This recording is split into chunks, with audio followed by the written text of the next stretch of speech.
खुलुमबाय लोगोफोर गिबियावनो नोंथांमोनखौ गासैखौबो आंनि गोदान भिडिअ बरायनाय बावहरनाय थाबाय।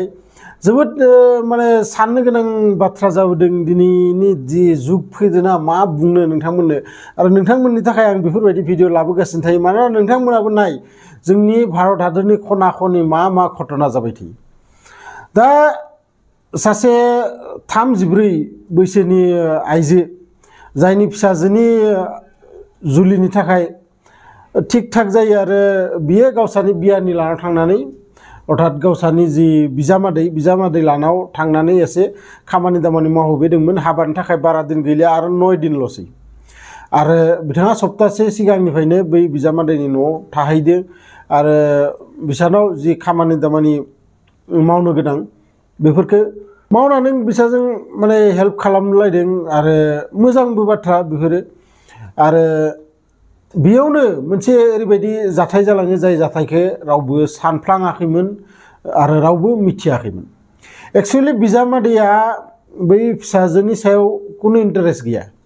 बै बिजामादैया इन्टारेस्ट दंमोन बै बिखुमजोनि सायाव आरो बिथांमोना मास मोननै सिगांनिफ्रायनो बेफोरबायदि फनाव रायज्लायलायबाय थायोमोन जेराव रावबो गुरुत्व होआखैमोन मानोना रावबो सानफ्लाङा जे बिजामादै बिखुमजो बेफोरबायदि जागोन होननानै।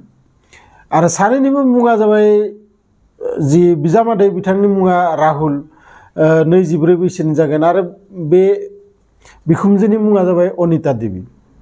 नाथाय थांनाय 8 एप्रिल खालि सानैबो न'आव जि सना गना रेडि खालामना दोन्दोंमोन खैनानि थाखाय आरो बै जि बरगोदान बिथांनि थाखाय जि रां होरि जमायना दोन्दोंमोन बेफोरखौ गासैखौबो लानानै सानैबो खारखुमा लाङो आरो 8 एप्रिल खालि फुङाव जेब्ला बै बिखुमजोखौबो नागिर मोनाखै आरो लोगोसे बै बिजामादैखौबो न'खरनि मानसिफोरा नागिर मोनैयाव पुलिसनाव थांनानै बे केसा मोनहैयो आरो मोनहैनाय लोगो लोगो बे केसा पुरा टटेलि भाइरेल जाजोबदों गासै इन्डियायावनो।